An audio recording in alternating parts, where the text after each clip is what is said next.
back to my channel. How are you? Apa kabar? I hope you are doing well and healthy as always. This time I would like to introduce you to a very interesting guest from royal and spiritual background. He's a world traveler and truth seeker.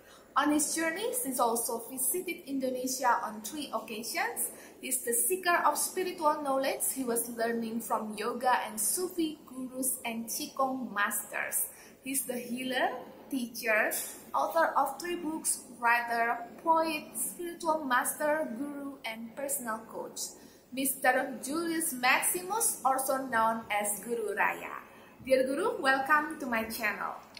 Well, thank you for your invitation. I appreciate. Thanks a lot. Guru Raya, today I would like to talk about spirituality. What will be the instant way to be more spiritual? What should we consume? What should we consume? Well, there is one proverb which says that sin doesn't come through the mouth, but rather sin comes from the mouth. However, if people want to feel spiritual bliss and joy of the heart, then they should refrain from alcohol and drugs. Consuming too much of meat and too much of sex is also not good for physical and spiritual health. I remember once I visited a Sufi master in Aceh, in Sumatra. We spoke about self-discipline, diet, and the lifestyle. So this Sufi master told me that Islamic prophet Muhammad have said, have sex once a week, eat meat once a month, and do a bloodletting once a year. Bloodletting is hijama in Indonesia, right? I think this is one of good examples of moderation and balance that could help us in achieving our spiritual goals. There are people who don't eat meat at all, like various Hindu fractions and modern vegetarians and vegans. Everyone should follow the diet that's best for their health and body constitution. It should be a diet that's suitable for the climate of the country where you live. See, it's easy to be vegetarian and vegan in the tropical and subtropical regions, but it's not that easy to follow such diet in cold regions or hot, dry deserts where there is no vegetation. Of course, not every person is the same, so there are always some exceptions to this, regardless of climate. I think we should all listen to our body and observe what works best for each of us individually. We need to understand that eating one type of food and avoiding another might be helpful, but it does not guarantee any spiritual achievements as long as the heart is not at peace and if the mind is in havoc. Whether you eat meat or not, if your thoughts and emotions dictate your behavior, you cannot be a truly spiritual person. The best way to become spiritual being is to pray, meditate, calm down your heart and mind, and not consume anything for a while. Fasting. Fasting is a very powerful tool. But fasting without prayer, meditation, contemplation, and practicing virtuous in a daily life through interaction with people is nothing but starving yourself.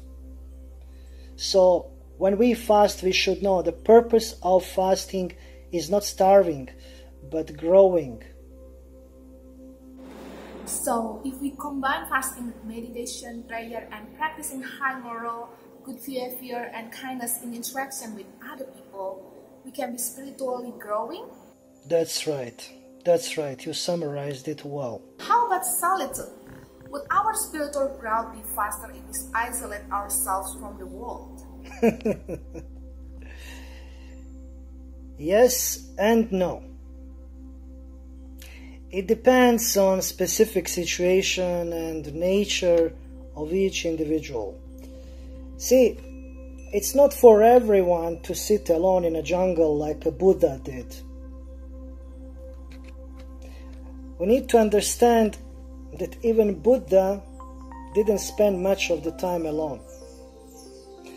Buddha was already at the peak of his spiritual journey when he went to total physical isolation. Before that, he was fasting, meditating, and practicing virtues through daily interaction with his companions and other people. At the very end of his spiritual journey, he just needed some silence to pass the final exam in order to graduate from the Heaven Academy. So he secluded himself for a while. Right after his Nirvana graduation, he went back to society.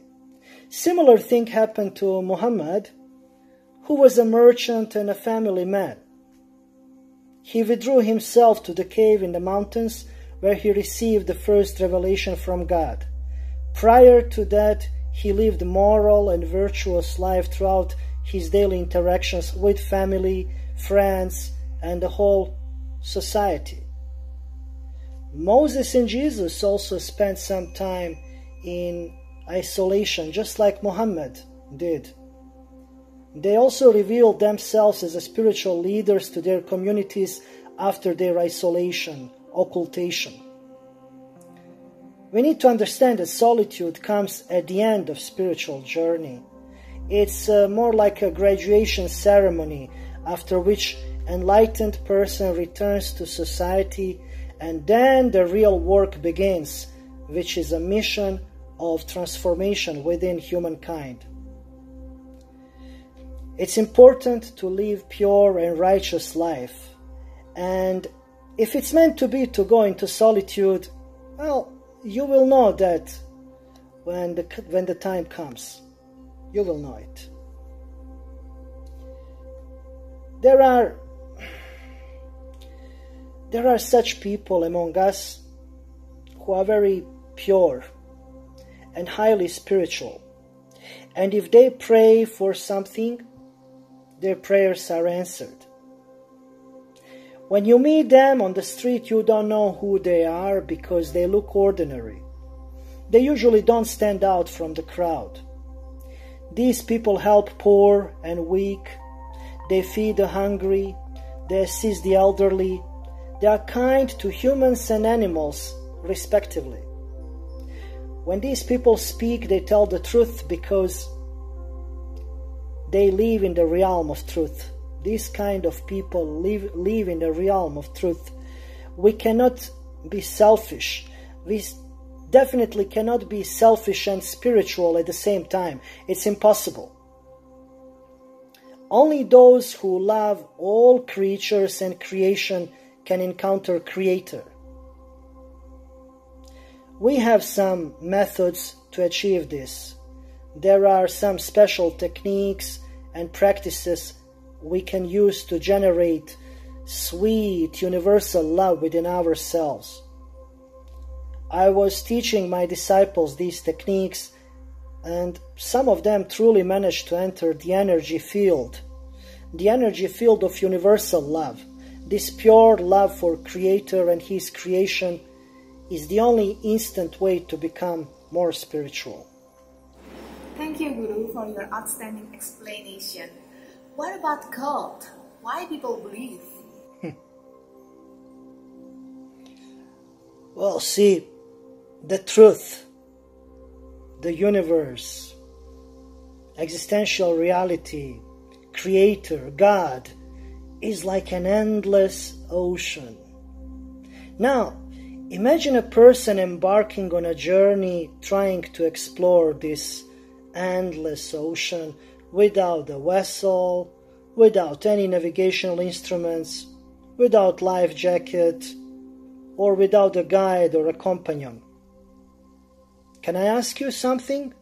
Yeah, sure. Would you swim, let's say, from Bali to Java?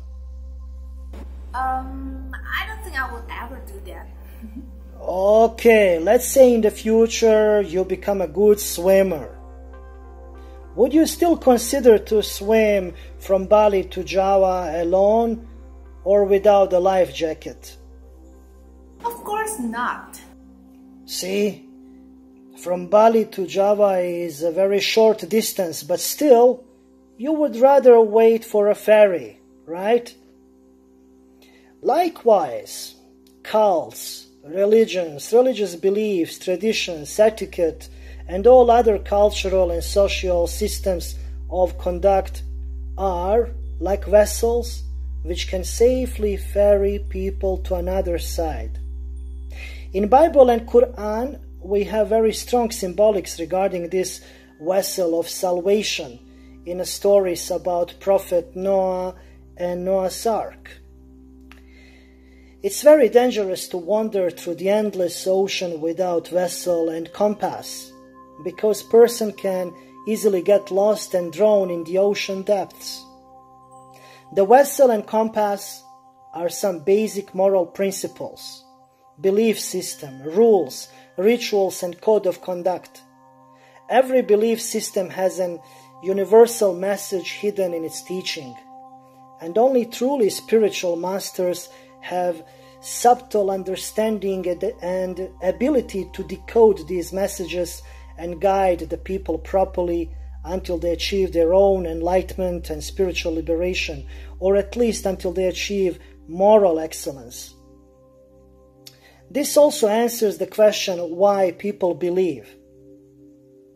See, Creator gave us perception, intuition, and power of affirmation, power of attraction. Let me ask you this. If you don't believe that ferry will safely bring you from Bali to Java, would you still board it? Of course not. That means you board it because you believe it will safely and comfortably bring you to your destination. Human beings know they are very small in this vast universe. Therefore, we intuitively know that we need a vessel. We need a navigation and a guidance. Also based on thousands of years of human experience, deep down in our hearts, we know that we can use belief as a tool to enhance our power of affirmation, power of attraction. Every human being will meet his or her Creator the way he or she have imagined him. There is a secret hidden in these words for people with subtle understanding. We teach some techniques and practices to help people become more subtle, more receptive and affirmative. We teach people how to manifest light and happiness in their lives. Are you blocking your chakra by changing sex partners, drinking alcohols, and smoking? It's not about blocking chakras. It's not about blocking chakras at all. It's about making a messy soup or a messy salad, rojak, of different badly mixed up ingredients. In this context, these badly mixed up ingredients are actually different energy vibrations and frequencies. You cannot block your chakras entirely. If you completely block your chakras, you wouldn't be alive. When it comes to smoking, we all know that nicotine causes addiction, and everything that causes addiction could be considered as a drug or a neurotoxin. However, nicotine has also some good sides as well, because it kills germs and parasites that sneak inside the body. If a person could smoke only 1 cigarette after the meal or 3 cigarettes a day, that would be quite beneficial for health. I always advise people to eat 2 meals a day and skip the dinner. In my experience, skipping dinner is a sign of wisdom, virtue, healthy lifestyle, and self-discipline. Therefore, if I'm a smoker, I would probably smoke only 2 cigarettes per day, and that would be just nice. More than that is poisonous. On the other hand, by changing sex partners, taking different drugs or drinking alcohol, you can overwhelm, pollute, and intoxicate your chakras with disorderly, messy, and poisonous cocktail. In such case, we talk about spiritual pollution or energy pollution. which comes as a consequence of internal mess. Imagine eating a sweet cake with a greasy roasted chicken and chili, or imagine making a cocktail of coffee, tetare, Coca-Cola, beer and the fish oil together with the yogurt, lemon, sugar, salt, pepper, raw potato, chili and the durian. You can do this experiment at home. Make such cocktail and drink it up, so you will see how you're going to feel after that. I'm just kidding. Please don't try this at home. Let's play safe. So this is why since the ancient times, in most of cultures and religions, it was considered that refraining from promiscuity, too much of sex, excessive eating and drinking alcohol is actually a basic prerequisite for a good physical and spiritual health. Everything in the universe, from the atoms and molecules to the planets and solar systems, is in order. Everything follows some pattern. So why do we need to make a mess and disorder in our lives, inside ourselves and outside? Imagine Moon one day gets off from its orbit and it doesn't want to rotate around the Earth anymore. Moon just gets bored of dancing with only one partner, so it decides to dance with Mars or Venus. What do you think? What would happen in such scenario? Or imagine every hydrogen in water decides to add more oxygen atoms to their molecular family. If such things happens, water as we know it would disappear in our world. If only one more oxygen is added to every molecule of water, there would be no longer H2O. We would have H2O2, which is rather toxic hydrogen peroxide. If we have many sexual partners, we actually expose ourselves to different energies of different people. In that process, we also take a part of their karma upon ourselves. This overwhelms our chakras and causes energy havoc in our system. Everything that happens in physical world, Zahir, has its origin in unseen world, Batin. So what do you think? What are the STDs? What are all those sexually transmitted diseases in their essence? See, chakras are like antennas or tubes.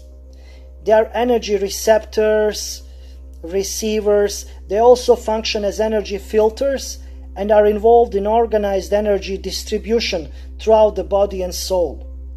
STDs are essentially just the physical manifestation of badly combined chaotic frequencies and vibrations. Guru, some of our viewers might wonder, is alcohol really that bad? Okay, you tell me, what is the other general, popular name of alcohol? Do you know? Spirit? Exactly. Indeed. Alcohol is distilled, liquefied spirit of fruits, plants, and grains, which we turn into popular drinks. Don't forget, human being has a spirit too. Would you agree that fruits, plants, and grains are less intelligent and more primitive life forms than a human being? I agree. Right, but let's not be conceited. With all due love and respect to vegetation, it seems that human being is created in such a way to have much higher physical and spiritual potential. Having said that, then why do we need to soak our souls in, let's say, some primitive spirits of different world and different life form, when we can soak ourselves in a spirit of our own? There are methods and techniques we can practice in order to access our human spirit of much higher vibration. If we get access to it, This human spirit will make us feel very high, elated, and drunk, but not dumb. Our physical and cognitive abilities will be enhanced, and we will do everything with ease and clarity while feeling utmost happiness and joy of life. Primitive doesn't mean bad or less divine. It just vibrates on a different, more earthly energy levels. Fabric of universe is intertwined, so make no mistake, all spirits in universe are connected and work in synergy. But we need to know how to use it properly in a balanced manner. All these plants, fruits and vegetables have a very primeval and ancient memory. Certainly there are biochemical compounds in animals and vegetation with some healing properties. But even if you take the medicine excessively, it becomes poison for us eventually. Just like there are differences between human beings and the rest of creation, some life forms in animal and plant worlds are also more spiritual than others. We have marijuana, for example, ganja, right? Marijuana is a noble herb of good vibration that ancient people used for healing and also to connect and consult with the ancient spirits. Just like marijuana, I believe alcohol is also used for the same shamanistic or medicinal purposes, to communicate with spirits or to have a slight glimpse into spiritual world while using these easy, primitive means. Unfortunately, over the course of the time, people started consuming drugs and alcohol in order to cope up with the daily stress of life instead of consuming life itself. They started dealing with these primitive spirits instead of dealing with themselves and their own spirit. Everything that is overly used becomes abused. People started abusing plants, fruits and grains in a form of drugs and alcohol. Again, compared to human being, these are primitive forms of life. So as a result, people get high, drunk, clumsy and dumb from the human point of view. It is not surprised that drug or alcohol abusers appear semi-retarded, because they reduce their human potential to very primitive energy vibrations and frequencies. Very often they get emotional, aggressive or paranoid. Definitely, substance abuse seriously impairs people's judgment and ability to function normally as a human life form. In such state, they will probably function much better if they are plants or some simple animals. All these plants, fruits and vegetables have a very primeval and ancient memory. Due to the lack of knowledge and lack of patience, it appears to human beings that it's much faster to get high and drunk from these primitive plants, fruits and grains, these primitive spirits, rather than to work hard in order to get high and joyful from within ourselves. Guru Raya, thank you very much for giving us your precious time. Well, pleasure is all mine. God bless you all.